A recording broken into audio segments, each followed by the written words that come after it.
Brothers and sisters, welcome to the burning hand of friendship.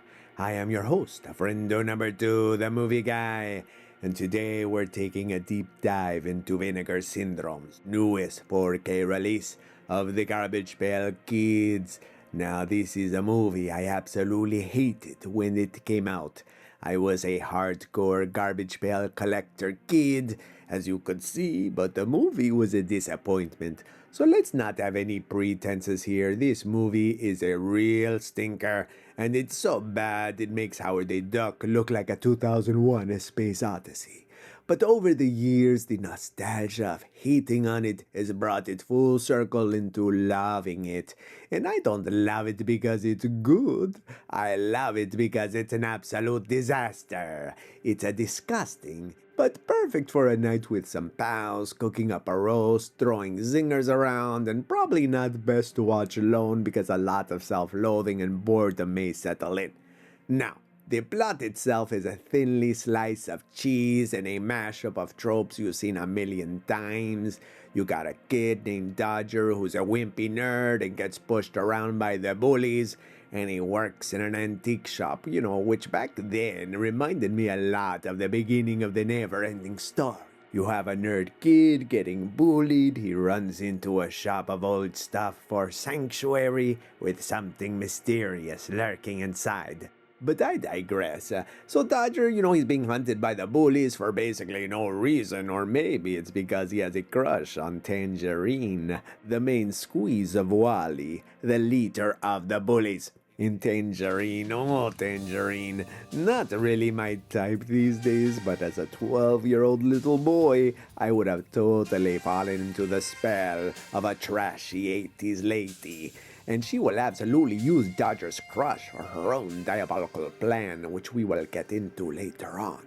So, the bullies roll into the antique store, causing problems for a Dodger with threats of violence, and a chaos breaks out, and they knock over a mysterious garbage can, and out spills the green ooze, which is way before the Ninja Turtles had their ooze on the big screen, but way after green slime was basically a whole Gen X trope thanks to Nickelodeon and toxic waste. Anyways, out from the ooze, the legends appear. Alligator, Greaser Greg, a Messy Tessie, a Windy Winston, Valerie Vomit, Foul Phil, and of course we get a Natty Nerd. Now, I also got to mention a Captain Manzini, the owner of the antique shop. We never really get his full backstory, but he runs the shop and spends most of this time in the movie trying to find a magic spell to get the kids back into the pail because they're causing too much trouble and are far too repulsive for public society. But the one decent message the movie tries to push is acceptance, Like even if you think you're a freak or a hideous beast, you deserve love and respect. You deserve to live outside of the garbage pails of society because true beauty is what's inside, my friends. For the actual physical media, overall appearance, first glance, the box is really cool. The new custom art by Brent Engstrom, who is a Garbage Pail Kid artist, looks great. So does the spine, I really like that. I also kind of like the trash can here on the back. And as we open this thing, it comes with a book most will never read. It looks like they're using the font of the DVD release for the cover art, which honestly I was never a fan of that aesthetic. But it's a nice callback to the standard DVD release, and it's nice to have a little book with essays and pictures, but would have preferred the true image of the movie poster on the cover. But that's just me. Now for the slipcover, designed by Michael DeForge. Disclaimer, I usually love his artwork and comics, but this cover, it's just not for me. And again, I would have rather had the original poster art, but I guess, the back of the slipcover is cool, and luckily it resides inside the box so you don't have to stare at it.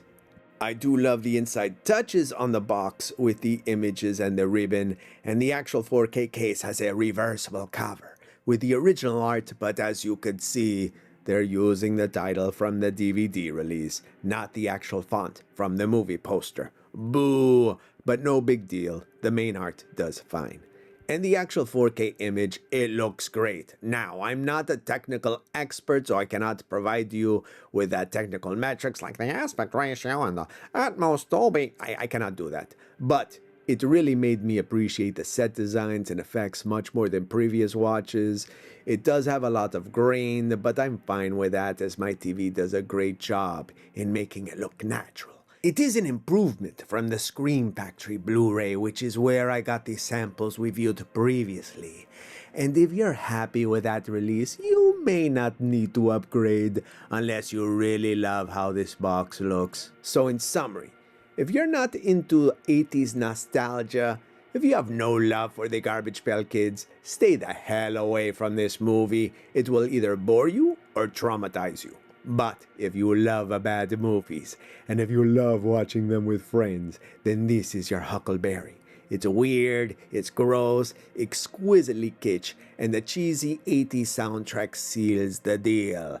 And this isn't for everybody, which is okay. This is for the nostalgia heads, the practical effect freaks, the cinematic scatologists, and anyone who loves a good, weird movie night. Don't forget to like and subscribe to the Burning Hand of Friendship.